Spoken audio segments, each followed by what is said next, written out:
Somos seguir, somos tu pueblo, somos la voz que clama en el desierto. Somos tus hijos, somos tu vida, un ejército guerrero que te viene a adorar. Sean todos bienvenidos, hermanos, hermanas, en un domingo más que tenemos la oportunidad de reunirnos, tal vez en nuestros hogares, pero reunirnos en un solo espíritu delante del Señor. Esta mañana quiero invitarte a que puedas leer un versículo muy especial que se encuentra en el libro de Proverbios, capítulo número 30 y versículo 5. Dice la traducción del lenguaje actual, dice de esta forma: toda palabra de Dios ha pasado la prueba de fuego. Dios protege como escudo a los que buscan su protección.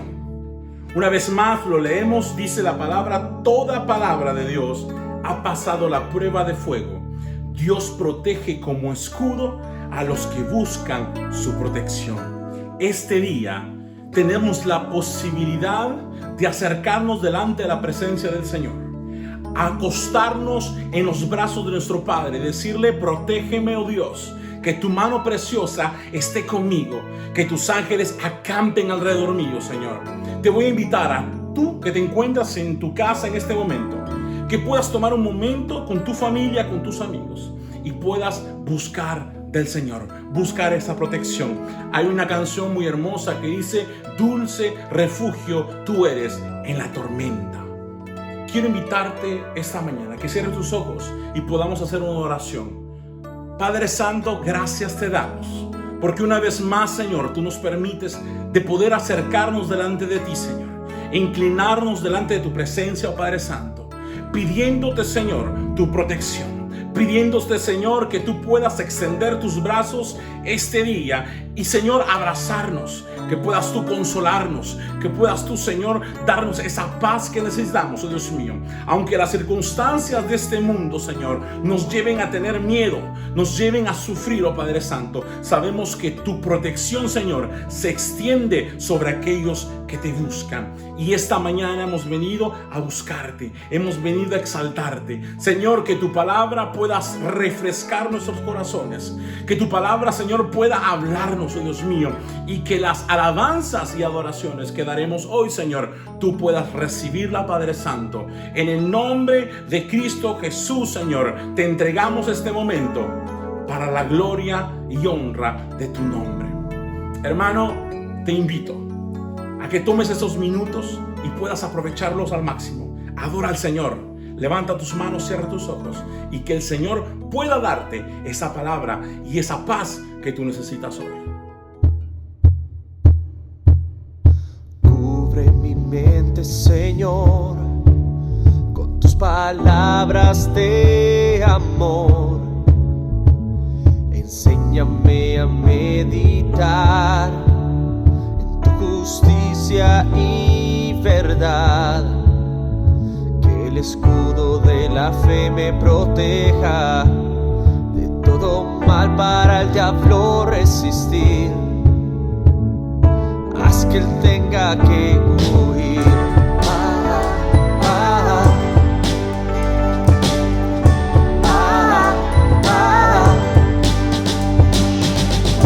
Dios, en tu presencia quiero estar.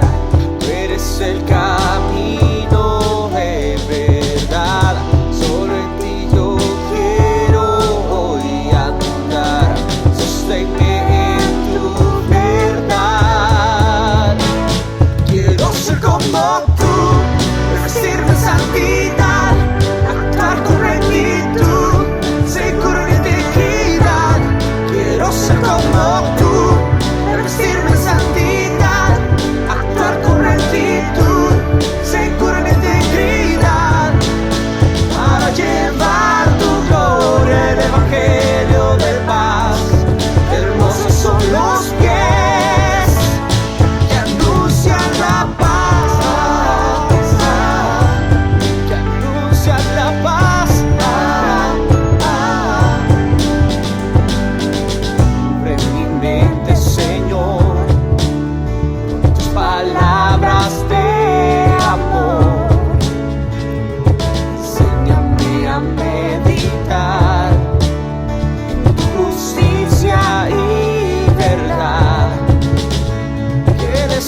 Que el Señor les bendiga a todos. Esperamos que estén disfrutando este momento de alabanza. Yo sé que los cantos pueden ser nuevos y quizás usted no lo conoce, pero trate de no permitir que eso sea un obstáculo para su adoración al Señor. La palabra dice que Él está buscando adoradores en espíritu y en verdad. Adoradores que reconozcan el precio que Él pagó en la cruz. Adoradores que reconozcan que Él tomó nuestro lugar en la cruz. Si usted no conoce estos cantos, lea la letra que viene abajo, pero adora al Señor con todo su corazón. Adóralo con toda su mente, con todas sus fuerzas.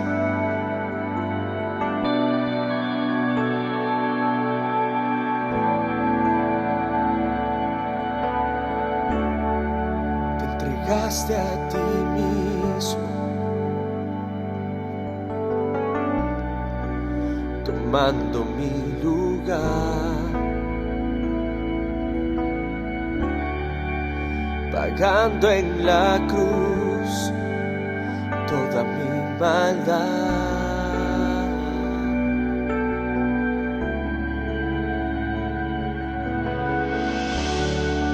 No dejaste de ser Dios,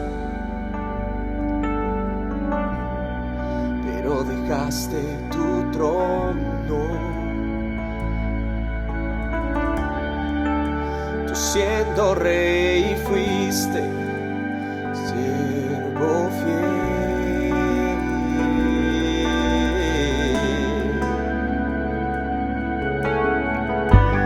Dios justo con poder, me imputaste tu deber para morir por mi vivir.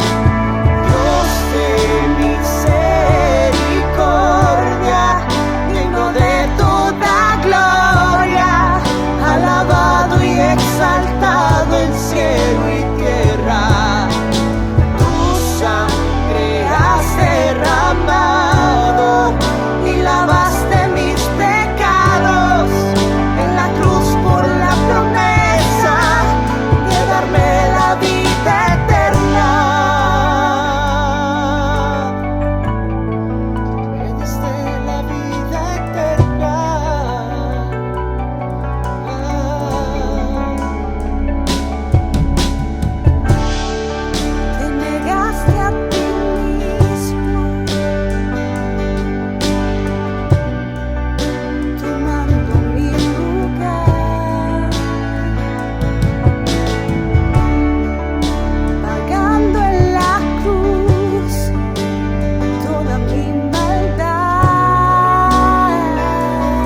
digno de toda honra. Y Dios de misericordia, y me impactaste tu vivir. Fue por amor que me perdonó, que me limpió.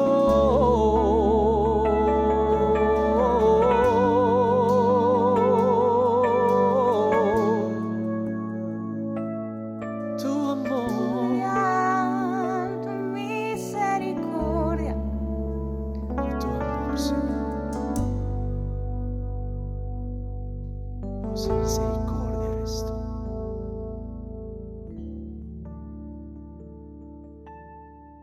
Santo eres, Señor. Que el Señor les bendiga, hermanos. Tengan ustedes muy buenos días. Estamos nuevamente muy contentos de poder estar con ustedes y poder compartir la palabra del Señor. Es una nueva mañana, un nuevo día, una nueva oportunidad que el Señor nos concede de poder meditar en su palabra. Así que vamos a aprovechar este tiempo para poder seguir estudiando el Evangelio de Marcos, y vamos a hacerlo siempre en el capítulo 8, pero esta vez lo vamos a hacer del versículo 31 al 33.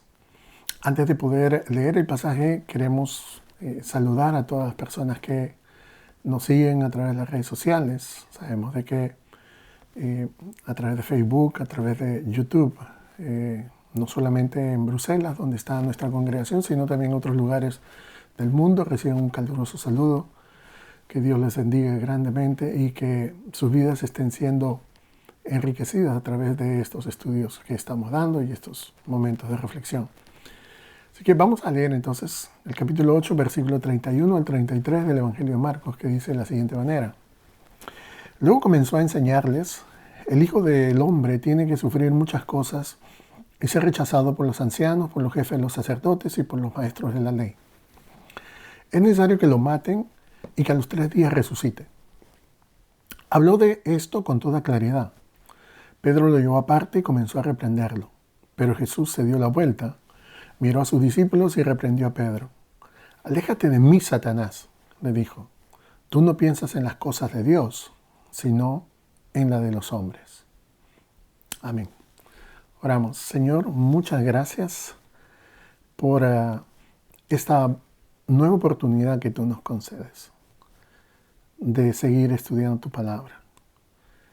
Queremos pedirte que a través de este pasaje que hemos leído, tú hables a nuestros corazones y podamos ser bendecidos, podamos entender, sobre todo en este momento tan particular del año, cuál fue la verdadera razón por la cual tú viniste a este mundo. Habla a nuestros corazones, instrúyenos, Señor. Ubícanos en el centro de tu voluntad para que realmente podamos vivir de manera agradable delante de ti. En el nombre de Jesús te lo rogamos, te lo pedimos. Amén. Amén. El pasaje que hemos leído hace referencia al momento en el cual Jesús declara cuál era la verdadera razón por la cual Él vino a este mundo. Dicho esto, nosotros tenemos que entender que desde que Jesús apareció en este mundo, y sobre todo del momento que Él hizo su aparición pública y comenzó a hacer su ministerio, la gente no entendía realmente quién era Él. De muchas maneras Él trató de poder llegar a la nación de Israel para que ellos pudieran entender quién era, que entendieran que Él era el Mesías prometido, que cada una de las profecías que habían sido dadas acerca del Cristo, el ungido o el Mesías, se cumplían en Él. Pero nosotros vemos cuál fue la reacción de las personas. Lo hizo a través de sus milagros, sus enseñanzas, la manifestación del poder, su conocimiento, su sabiduría, su compasión, la misericordia que Él demostró. Todas esas cosas eran una clara evidencia de que realmente Él era el Mesías profetizado en el Antiguo Testamento. No debió haber sido muy difícil para ellos, para los judíos, para la nación de Israel, el poder reconocer que había algo especial en esa persona, en la persona de Jesús. Pero nosotros vemos cómo Israel se negó a aceptar a Jesús como su Mesías, como su Salvador. Y la Biblia nos cuenta de que Jesús no solamente fue rechazado por los líderes religiosos, sino que también fue rechazado por la nación entera. Ya no se diga de cuál era la actitud que tenían sus familiares cuando, según sus palabras, ellos consideraban a Jesús como una persona desequilibrada, una persona que no estaba en sus cabales. Y todo eso nos muestra el tipo de actitud contraria que realmente Jesús tuvo que soportar. El apóstol Juan lo resume de una manera muy clara cuando dice en el primer capítulo de su carta o su evangelio, el versículo 11, que Jesús vino a lo que era suyo, pero los suyos no lo recibieron. Entonces, esa fue la reacción que nosotros vemos. Pero mientras que Jesús estaba tratando también de darse a conocer y demostrarle a Israel quién era, también estuvo capacitando a sus discípulos, enseñándole a sus discípulos. Y nosotros hemos visto en este capítulo 8 cómo Jesús tiene una clara intención de poder reforzar verdades que ellos deberían de conocer, porque ellos habían sido testigos de primera mano de lo que Jesús estaba haciendo. Pero hemos visto cómo los discípulos no entendían, no comprendían.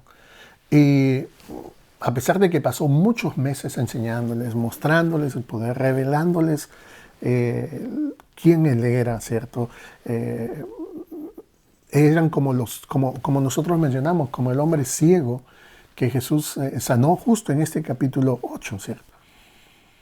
Y la manera como Jesús sana a esta persona a través de un proceso de 2 tiempos, vemos cómo realmente lo que Jesús quería era demostrarles a ellos que así era la manera como ellos se encontraban espiritualmente.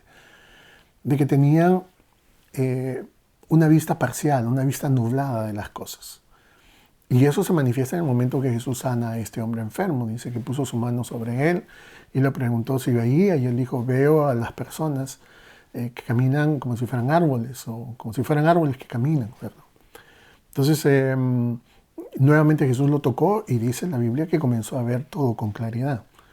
Entonces, eso es lo que nosotros mencionamos en su momento como algo que realmente definía la situación o la condición espiritual en la cual se encontraban los discípulos. De que ellos no veían sino parcialmente las cosas, y era importante que ellos comenzaran a ver de manera clara. Por lo que nosotros leemos, ¿cierto? En el capítulo, o en el pasaje anterior, del versículo 27 al 30, vemos cómo la conexión final se hace en el corazón de los discípulos. ¿Por qué? Porque en ese momento ellos llegan a entender quién era Jesús, y lo vemos en el momento en el cual Pedro, tomando la palabra de sus condiscípulos, él menciona de que Jesús era el Cristo, ¿cierto? En el versículo 29. Y fíjese que tan pronto como se hace esa conexión de la mente y el corazón de los discípulos y entienden de que Jesús era el Cristo, el Mesías, el enviado de Dios, Jesús comienza a enseñarle a sus discípulos acerca de la verdadera razón por la cual vino a este mundo. Algo que nosotros en este momento deberíamos también tener muy claro, sobre todo en estas fechas que se celebran la Navidad, y tener muy claro cuál es la razón por la cual Jesús vino a este mundo. Porque lamentablemente hay muchas personas, y aún incluso muchos cristianos, que son como los discípulos, en el sentido de que tienen todavía la vista nublado, tienen un concepto parcial de lo que realmente Jesús es. Y en periodos como este, nosotros vemos cómo las personas realmente o no le prestan interés a la persona de Jesús, o simplemente tienen una idea parcial de lo que realmente Jesús vino a hacer en este mundo. Así que yo creo que este pasaje va a ayudarnos a poder ver qué es lo que realmente Jesús dice sobre lo que Él vino a hacer. ¿Cuál fue la razón, el propósito por el cual Él vino a este mundo? Y fíjense que un detalle muy interesante de resaltar es que mientras Jesús va hablando con ellos, con sus discípulos, Él comienza a destruir conceptos errados que ellos podían tener acerca del Mesías. Porque antes del versículo 29, los discípulos lo veían a Jesús como el maestro o como un gran maestro. Pero en el momento que Pedro, él declara que era el Cristo, el Hijo del Dios vivo, en ese momento hay una conexión, como he mencionado. Ellos llegan a entender que Jesús era el Mesías prometido.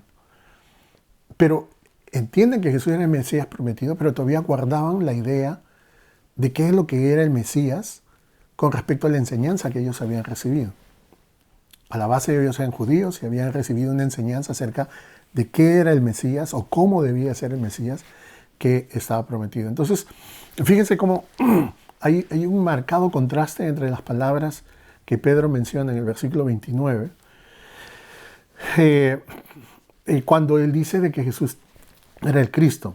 ¿Por qué? Porque los que han leído la Biblia y han seguido estudios sobre ella, los que constantemente han meditado en ella, y conocen un poco de la historia de Israel, saben de que Israel durante mucho tiempo estuvo esperando un Mesías. Un Mesías que iba a ser un libertador. Consideraban al Mesías como un gran líder militar que iba a derrotar a los enemigos de Israel, que iba a restaurar la justicia en la tierra de Israel y sobre todo que iba a purificar y restaurar el templo donde se adoraba a Dios, donde se rendía culto al Dios de Israel. Entonces, los judíos tenían una idea de que el Mesías que iba a llegar era un gran libertador que lograría sus objetivos a través del uso de las armas. Quizás esperaban a un Mesías algo similar a como fue el rey David. Esa era la idea, ¿cierto? Esperaban a un guerrero, esperaban a un revolucionario, esperaban a un insurrecto, alguien que se levantara contra el gobierno romano. Entonces, pero lo que nosotros vemos es de que Jesús entra en escena como el Mesías, pero de manera completamente diferente a las expectativas que ellos tenían.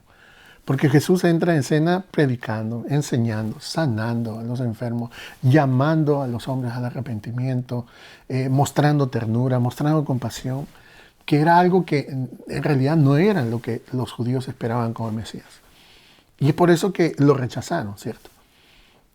Sin embargo, ese humilde carpintero de Nazaret, Pedro y la mayoría de los discípulos reconocieron que era el Mesías. Eso es lo que nosotros vemos. Creían que Él era el Cristo, el cumplimiento de las profecías y las promesas. Pero todavía tenían la idea de que Jesús lograra las expectativas, como todos judíos que ellos tenían.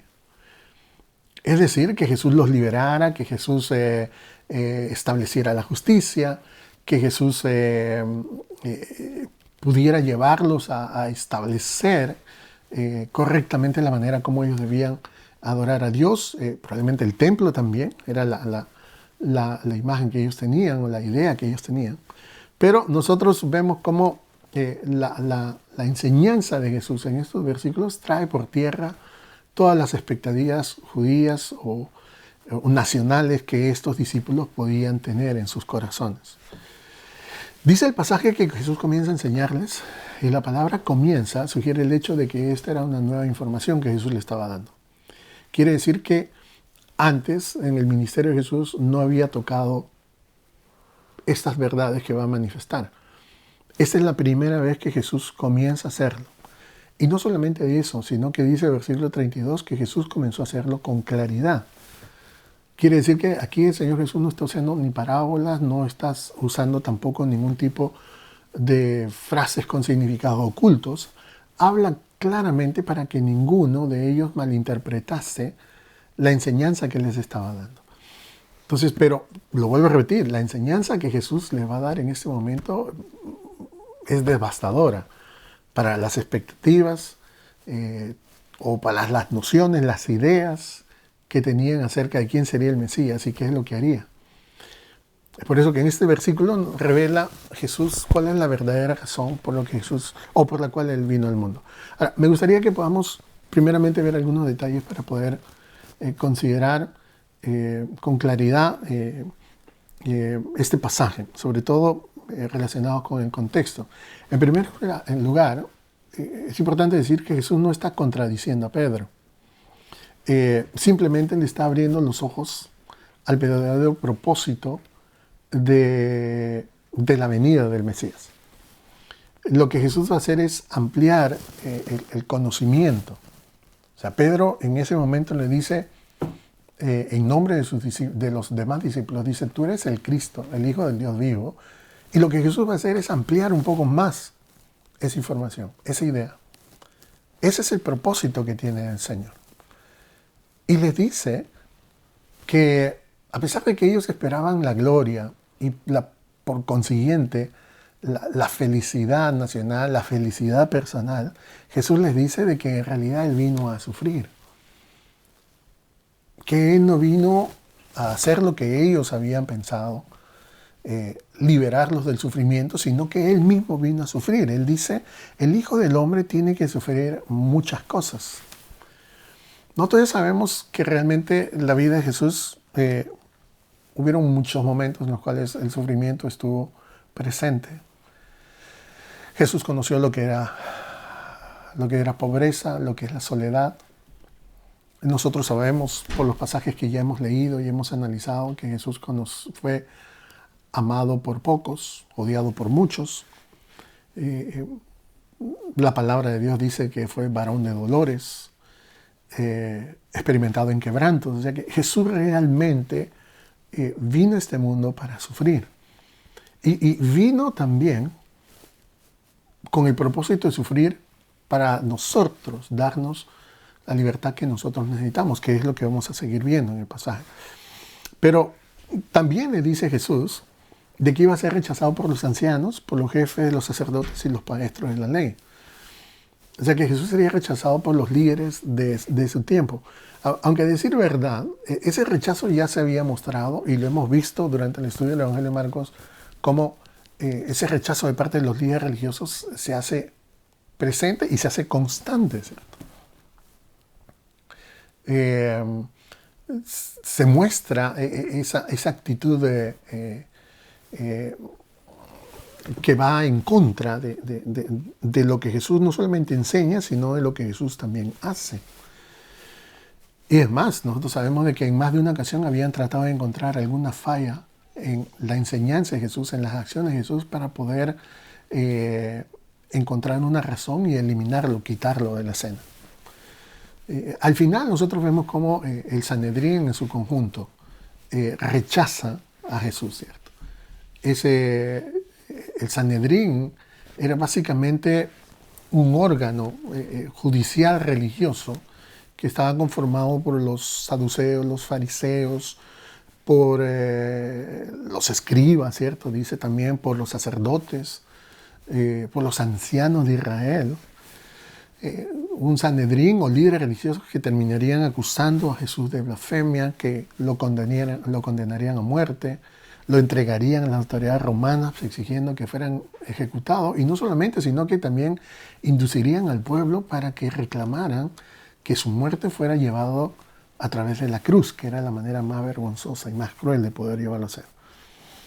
Entonces, los discípulos muy probablemente ya se habían dado cuenta de esto, que habían estado con Jesús todo el tiempo, cada día, y habían visto la actitud de estas personas.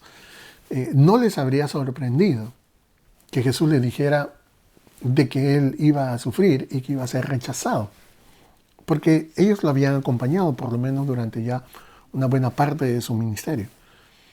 Pero no solamente Jesús le dice de que iba a sufrir y que iba a ser rechazado, sino también dice que lo iban a matar. Y básicamente, acá ya hay un primer choque en las ideas que los discípulos tienen, porque, nuevamente les digo, ellos aceptaron que Jesús era el Mesías, creyeron que Jesús era el Mesías, pero todavía tenían sus expectativas nacionales. Entonces, cuando Jesús le dice de que Él era el Mesías, que tenía que sufrir, que iba a ser rechazado por los líderes religiosos y que lo iban a matar, entonces ahí es cuando realmente entra un choque, porque ellos no esperaban que el Mesías muriera de esa manera, o muriera sin lograr los propósitos que ellos tenían en sus mentes acerca de la persona y lo que vendría a ser, o cuál era la misión del Mesías. Entonces, este era un concepto que ellos no contemplaban, era demasiado para su comprensión, ¿cierto? No entendían que el camino del Mesías lo llevaría a la muerte. Eso era algo que nadie ningún israelita en ese tiempo podía aceptar. Y menos muriendo a manos de sus enemigos, los romanos, ¿cierto? Entonces, vemos cómo realmente Jesús está trayendo abajo las ideas, los pensamientos, los conceptos que tienen acerca del Cristo o el libertador que iba a llegar de acuerdo a las profecías que nosotros encontramos en el Antiguo Testamento. Pero aparte de que dice que lo iban a matar, Jesús también dijo que a los 3 días Él resucitaría de entre los muertos. O sea que les está diciendo que es verdad, va a haber sufrimiento, va a haber dolor. El Mesías, que soy yo, tiene que morir, pero también iba a haber gloria. ¿Por qué? Porque Jesús pasaría por la muerte, vencería la muerte, y a partir de ese momento haría real esperanza de vida eterna para todos aquellos que creyeran en Él. Entonces vemos cómo realmente la razón por la cual Jesús vino a este mundo no es solamente para poder llegar a ser, como muchos lo consideran, un gran maestro, un buen hombre, un profeta más. Jesús vino para entregar su vida, de tal manera que a través de su sufrimiento nosotros pudiéramos llegar por la fe, el arrepentimiento, a ser adoptados como hijos de Dios. Esa fue la verdadera razón por la cual Jesús vino a este mundo. Se llevó a cabo a través del milagro de la encarnación, algo que en este tiempo se va a celebrar. Pero el objetivo de su venida a este mundo fue para esto. Y los evangelios y los escritos de Pablo y el Nuevo Testamento hace claro, aún si nosotros consideramos las profecías del Antiguo Testamento, vamos a ver que ese era lo que realmente iba a ocurrir con el Señor Jesús. Pero lo que nosotros vemos es que los discípulos no entienden esta verdad. En realidad no entendieron de que Jesús moriría y resucitaría al 3er día hasta el momento que eso ocurrió. O sea, en el momento que Jesús resucita y se revela a sus discípulos, es el momento en el cual ellos realmente entienden, entran en razón, entran en sí y dicen, esto es de lo cual el Señor nos había hablado. Sí, el Señor les había hablado empezando en este momento, en este pasaje que estamos considerando. Pero fíjese que lo más sorprendente quizás para ellos fue el hecho de que Jesús dijera que era necesario que lo mataran y que era necesario que resucitara al 3er día. Porque básicamente eso indicaba de que las cosas que Jesús iba a vivir formaban parte de un plan. Formaban parte del plan de Dios para el Mesías de Israel. Muy diferente al plan de los israelitas o los judíos acerca del Mesías. Porque en el plan de Dios, el Mesías sería rechazado y moriría por varias buenas razones. Empezando en primer lugar porque era la voluntad de Dios. Porque así Dios lo había establecido. Y el pasaje del Evangelio de Juan, versículo 16 del capítulo 3, hace referencia a eso. De que era la voluntad de Dios, ¿cierto? En segundo lugar, porque era el cumplimiento de las profecías del Antiguo Testamento. O sea que las profecías del Antiguo Testamento se cumplen en la persona del Señor Jesús. Y el pasaje del libro de Isaías, el capítulo 53, es una clara muestra de que Jesús es el cumplimiento de esta profecía. En tercer lugar, porque iba a satisfacer las demandas de la ley. Las demandas de la ley establecían de que la persona muriera por su propio pecado. El alma que peca, esa debe de morir por su propio pecado. Pero nosotros vemos cómo se establece un sistema de sacrificios por el cual el pecado de los hombres era cubierto. Y cuando aparece Jesús, específicamente Juan el Bautista, al verlo por primera vez, dice, he aquí el Cordero de Dios, el sacrificio que Dios ha provisto para quitar el pecado del mundo. Entonces Jesús era el cumplimiento de las profecías, pero Jesús también iba a satisfacer las demandas de la ley que Dios había establecido. Y en cuarto lugar, porque también era la propia voluntad de Jesús el morir por los pecadores. Cuando Jesús dice, nadie me quita la vida, sino que yo la doy, hace referencia a que Él estaba dispuesto a morir para poder bendecir, para poder beneficiar a otros. Y en este caso, a todos aquellos que hemos creído en Él. Entonces, esta es la misión del Mesías. Esta es la razón por la cual Jesús vino a este mundo. Pero antes de dejar este pensamiento, detengámonos solamente un momento para pensar en las palabras del apóstol Pablo cuando dice que Cuando vino el cumplimiento del tiempo, o sea, cuando se cumplieron los plazos dentro del plan de Dios, Dios envió a su Hijo nacido de mujer, de María, ¿cierto? Y nacido bajo la ley, para que redimiese, para que comprase, para que rescatara a los que estaban bajo la ley, a fin de que recibiésemos la adopción de hijos. O sea que lo que Pablo está diciendo es de que en un momento establecido el plan de Dios, Dios envió a su Hijo unigénito, a Jesús, a este mundo. Y lo envió con el propósito. No, lo envió a este mundo. Y nació como una persona normal, como usted y como yo. Pero dice Pablo que vino a este mundo para redimir a las personas de la ley. Y para que por esa redención nosotros pudiéramos ser adoptados como hijos de Dios. Para que pudiéramos ser hechos hijos de Dios. Ahora, lejos de lo que muchas personas puedan pensar en estas fechas, la verdad detrás de la Navidad es la encarnación de Jesús. Y fíjense lo que dice el libro de Filipenses, el mismo apóstol Pablo, cuando habla acerca de esto. Dice, hablando de Jesús, el cual siendo en forma de Dios, no estimó el ser igual a Dios como cosa que aferrarse, sino que se despojó a sí mismo, tomando forma de siervo, hecho semejante a los hombres, y estando en la condición de hombre, se humilló a sí mismo, haciéndose obediente hasta la muerte y muerte de cruz. Entonces, ¿qué es lo que nosotros vemos? Es de que la Biblia nos da una idea completa de cuál es la razón por la cual Jesús vino al mundo. Lamentablemente tenemos un concepto parcial y errado que nos ha sido transmitido por personas que también no han entendido y no han comprendido el verdadero significado de lo que es la encarnación de Jesús. No hablemos de la Navidad, de lo que es el hecho de que Jesús, Dios mismo, haya venido a este mundo. No tenemos una idea clara. A decir verdad, muy pocos piensan en lo que realmente significa o debería significar este tiempo o estas fechas. Pero Jesús lo dice, ¿cierto? Yo vine a este mundo para sufrir, para ser rechazado, para morir y para resucitar. Ese fue el objetivo. Eso fue el plan de Dios. Ese es el cumplimiento de la profecía. Esa es la única solución al problema del pecado de los hombres. Es lo único que iba a satisfacer las demandas de la ley. Y es más, dice Jesús, yo lo hago porque yo quiero. Lo hago porque yo realmente quiero dar mi vida en rescate de muchos. Ese es el propósito, ¿cierto? Y Pablo lo resume de una manera muy clara. Muy clara. Entonces, él no estimó a ser igual a Dios, sino que se despojó, tomó forma de siervo, se hizo semejante a los hombres, y estando en la condición de hombre, se humilló a sí mismo, haciéndose obediente hasta la muerte, y la muerte todavía, enfatiza el apóstol Pablo, más humillante que es la muerte de cruz. Así que este tiempo debería ser un tiempo para alabar a Dios por haber enviado a su Hijo unigénito en rescate por nosotros. Ese es un tiempo en el cual deberíamos de exaltar y magnificar el nombre de Jesús.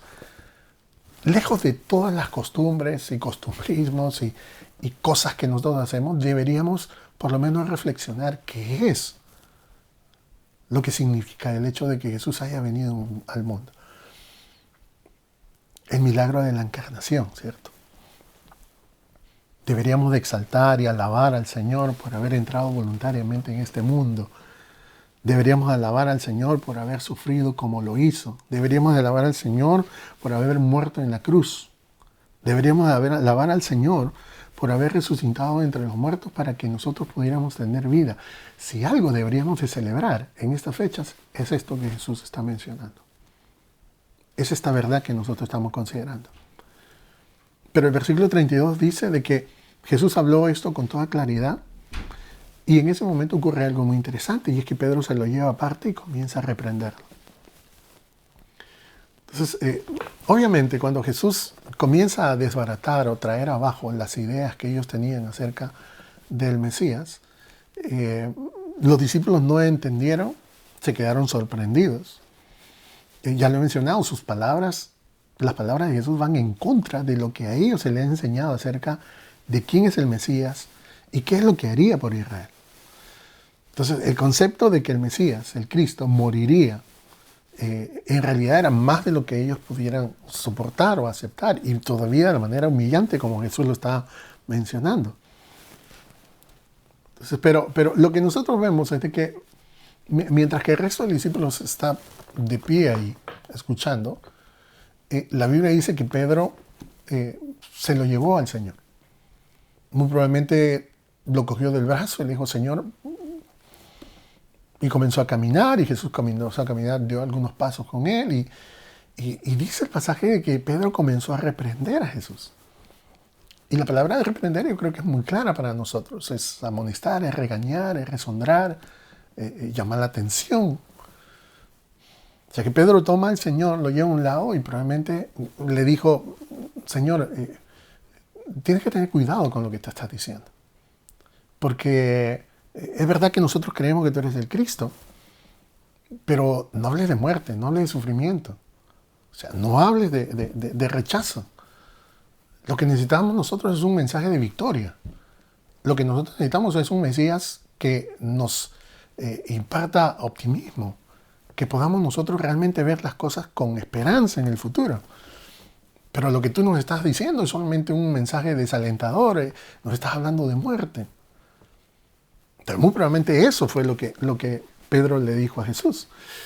El Evangelio de Mateo, que también paralelamente nos narra esta historia, nos dice de que Pedro le dijo a Jesús, de ninguna manera, Señor, esto no te sucederá jamás. Ahora, buscando comprender las palabras de Pedro, vemos que la idea que Pedro tenía del Mesías, sufriente y muriente, era muy extraño. Él no la aceptaba, ¿cierto? Él no consideraba la cruz como el destino final del Mesías. Y fíjese que ese problema no es exclusivo de Pedro. Cuando las personas escuchan hablar el mensaje del Evangelio, como en este momento, cuando las personas comienzan a escuchar de que el verdadero propósito por el cual Jesús vino a este mundo fue para morir, fue para entregar su vida, fue para pagar en la cruz del Calvario por el pecado de aquellos que creyeran en Él. Cuando la gente escucha el mensaje que Jesús resucitaría el tercer día, ellos piensan y dicen, no, esto no puede ser. Esa es una historia de fracaso. Y como a la gente le gustan los finales felices, entonces ellos piensan de que la vida de Jesús no termina como ellos quisieran. Como la novela, el cuento o la película que ellos quisieran que terminara. Entonces vemos cómo realmente se escandalizan, ¿cierto? Muchas personas se escandalizan. ¿Por qué? Porque para ellos la muerte de Cristo significa debilidad, significa fracaso. Y no pueden entender que realmente la muerte de Cristo sería todo lo contrario, ¿cierto? Que la muerte de Cristo sería el triunfo nuestro. Que a través de la muerte de Cristo se proporcionaría la salvación para todos aquellos que creían en Él por la fe, ¿cierto? Sin embargo, la muerte de Cristo no fue un momento de debilidad, no fue así, nunca debe ser considerado eso. Cuando Jesús murió en la cruz, pagó para siempre por el pecado, abrió la vía para que nosotros podamos tener acceso al Padre, y encima de todo eso, nos dio la posibilidad de que nosotros pudiéramos recibir el regalo de la vida eterna, ¿cierto? Y algo que es muy interesante es que también que nosotros vemos en los evangelios, en el Evangelio de Juan específicamente, capítulo 19, versículo 30, cuando Jesús está en la cruz del Calvario, Él dijo, todo se ha cumplido. O consumado es, como muchas veces nosotros lo conocemos, ¿cierto? En una versión de la Biblia. Pero esa palabra consumado, todo se ha cumplido, hace referencia, era una palabra muy común en ese tiempo, muy utilizada, y significaba completar, perfeccionar. Eso quiere decir que cuando Jesús dice todo se ha cumplido, básicamente está diciendo que con su muerte se había completado algo, que con su muerte se había perfeccionado algo. Y es porque cuando Jesús murió en la cruz del Calvario, completó el plan de salvación de Dios y perfeccionó el camino para que los hombres pudieran acceder al Padre. Esa es la verdad, ¿cierto? La muerte de Jesús satisfizo las demandas que Dios había establecido para la paga del pecado. Y cualquiera que crea en Jesús con una fe salvadora, como su Señor, entonces obtendrá todos los beneficios y todas las bendiciones. No solamente el perdón de sus pecados, sino el regalo de vida eterna. Ahora, para ir finalizando, versículo 33. Pedro se lo lleva a Jesús. Comienza a reprenderlo. Y en un momento dice el pasaje de que Jesús voltea, ve a sus discípulos y delante de todos le dice a Pedro, o le dice, aléjate de mí, Satanás. Tú no piensas en las cosas de Dios, sino en las de los hombres. Ahora, ¿qué es lo que nosotros vemos en la intención de Pedro al llevarse a Jesús a un lado y comenzar a reprenderlo? Lo que nosotros vemos es que realmente él estaba tratando de decirle a Jesús que no era buena idea que él muriera en la cruz del Calvario. Que no era buena idea. Pero como Jesús veía mucho más allá de lo que las personas dicen. Jesús ve el origen, las intenciones, las motivaciones del corazón. Entonces Jesús sabía que alguien estaba hablando a través de Pedro. Y Jesús escucha en las palabras de Pedro la voz de Satanás. Para Pedro, lo que él estaba diciendo tenía mucho sentido. O sea, probablemente Pedro aún decía, lo que yo estoy diciendo lo digo por amor, por cariño, por afecto. Yo no quiero que Jesús muera. Yo lo aprecio mucho. Yo no quiero que termine de esa manera. Pero para Jesús, las cosas que dijo Pedro revelaron que Satanás estaba usando a uno de sus discípulos. Y que estaba usando estaba usando los sentimientos, las emociones, estaba utilizando a alguien que él apreciaba mucho. Ahora, recordemos que cuando Jesús fue tentado en el desierto, es algo que nosotros lo vemos en el Evangelio de Mateo, Satanás se acerca a Jesús y básicamente las tres tentaciones que Satanás presenta a Jesús en esa oportunidad, lo hace con la intención de poder, de tratar de cambiar la lealtad de Dios hacia Él, ¿cierto? Y no solamente eso, sino también desviarlo del plan de Dios y de los propósitos que Dios tenía para su vida. Ahora, lo mismo es lo que vemos aquí. Es casi una tentación similar, en donde Satanás utiliza a Pedro para intentar que Jesús no fuera a la cruz, para lo cual él había sido destinado. Entonces, tanto en la tentación como en este momento hay un intento de poder impedir que los propósitos de Dios en la vida de Jesús se llevaran a cabo. Ahora, si entendemos bien este detalle, entonces veremos que Jesús no está llamando a Pedro Satanás, como muchas personas a veces piensan, sino está señalando que la verdad que Pedro está mencionando son las palabras de Satanás, ¿cierto? Que él está diciendo algo que puede sonar muy bien, pero que en realidad tiene un trasfondo diferente. Y Jesús le está diciendo a Pedro de que él está siendo utilizado por Satanás y está permitiendo que Satanás lo utilice, ¿cierto? O sea, Jesús no está votando en ningún momento a Pedro, no está echando a Pedro, sino que le está ordenando a Satanás que se vaya, que se fuera, que lo dejara tranquilo y que dejara tranquilo a sus discípulos. Y es ahí donde Jesús le dice cuál es el verdadero problema que ellos están atravesando. Y es de que no están viendo las cosas tal y como Dios quiere que las vean. Sino las están viendo tal y como los comunes mortales, los hombres, consideran las cosas, ¿cierto? O sea, que ellos en este momento, y digo ellos porque muy probablemente cuando Pedro dijo, Señor, esto no te acontezca, los demás discípulos dijeron, sí, nosotros estamos de acuerdo con Pedro. No queremos que eso le pase a nuestro maestro, no queremos que eso le pase a Jesús.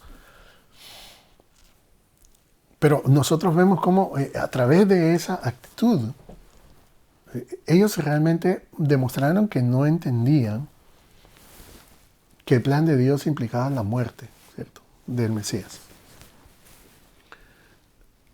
Y aún más, cualquiera que se opusiera a ese plan estaba llevando a cabo la obra de Satanás. Es por eso que las palabras del mismo hombre que acababa de llamar a Jesús hace algunos minutos atrás como el Cristo, declararon como el Cristo, en el versículo 29, en este momento está hablando, pero ya no porque Dios se le había revelado algo, sino porque Satanás lo estaba incitando a decir algo. Y acá hay un par de verdades prácticas que nosotros podemos considerar para nuestras vidas. Y la primera de ellas es que muy a menudo somos como Pedro. Miramos todo, como Pedro y como los discípulos, miramos todo lo que nos rodea con ojos humanos. No vemos las cosas, no tenemos una visión espiritual aguda, no tenemos muchas veces esa visión que nos permite ver más allá de las cosas. No miramos las cosas de la manera como Dios las ve, miramos las cosas como todas las demás personas las ven. Vemos las cosas solamente que nos afectan, y si nos afectan las rechazamos. Solo nos preocupamos por nuestra comodidad, por nuestras necesidades, por nuestros deseos. Pero no es así con Dios, ¿cierto? Porque mientras que nosotros nos preocupamos por lo material, Dios se preocupa por lo eterno. A nosotros nos importa la prosperidad, pero a Dios le importa más la santidad. A los hombres les preocupa más el poder y a Dios le importa más bien la humildad, la pureza de corazón. Es por eso que la Biblia dice que nuestros pensamientos no son los pensamientos de Dios. O sea que muchas veces nuestros ojos no están en las cosas de arriba, están en las cosas de la tierra. Y eso es lo que nosotros podemos ver, ¿cierto? De esta situación que vivió Pedro y que vieron los discípulos.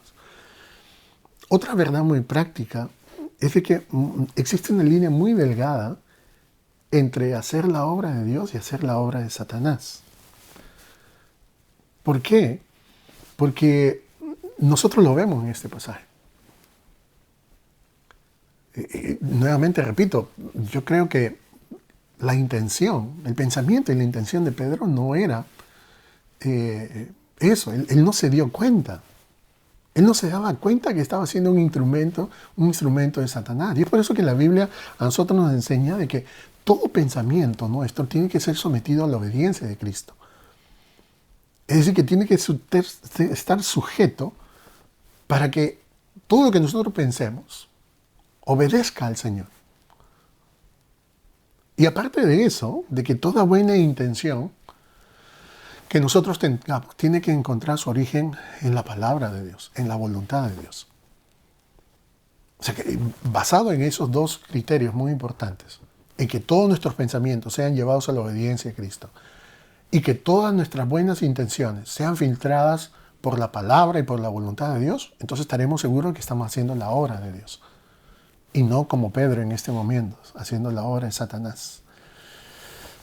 Otra verdad práctica es de que muchas veces somos como Pedro en el sentido de que también somos débiles y propensos al fracaso, como fue en su caso, ¿cierto? En algún momento podemos estar en una cima de una bendición espiritual y a los pocos minutos, pocos días, venirnos para abajo y permitir que el pecado nos arrastre y nos haga actuar como carnales y la imagen de Cristo comienza a deteriorarse en nuestras vidas. Es algo que puede dar, ¿cierto? Y que al cual nosotros tenemos que estar alertas, tenemos que estar pendientes. Y por último, cuando un creyente vive una situación como la de Pedro, es muy importante que los demás creyentes podamos ayudar a esas personas a que regresen al lugar donde estuvieron. Eso es lo que nosotros vemos en el libro de Gálatas, capítulo 6. Que si nosotros vemos a alguien que ha cometido algo indebido, aquellos que somos espirituales, podamos ayudar a la restauración de esa persona, a que regrese a su utilidad en el cuerpo de Cristo. Y no estar acabando, no estar criticando, no estar murmurando. No solamente porque la Biblia nos dice que no lo hagamos, sino porque también usted y yo hemos vivido situaciones similares a esa. Porque todos también hemos demostrado en un momento que somos débiles, porque todos también hemos demostrado en un momento que hemos fracasado. Pero eso no significa que nuestra utilidad en la obra de Dios haya terminado.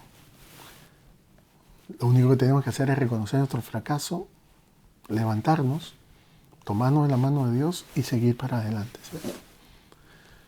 Entonces, para concluir, para ir terminando, ¿cuál es la reacción que nosotros tenemos al mensaje del Evangelio que ha sido predicado? Porque lo que hoy día se ha predicado es el mensaje del Evangelio, es la base del Evangelio. ¿Qué pensamos cuando escuchamos acerca de el rechazo, el sufrimiento, la muerte, la resurrección de Jesús? ¿Le da pena, se entristece por el triste final que tuvo Jesús?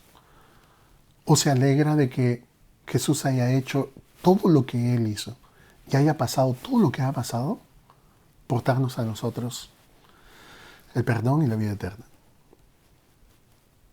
¿Cuál es la actitud que tenemos, cierto?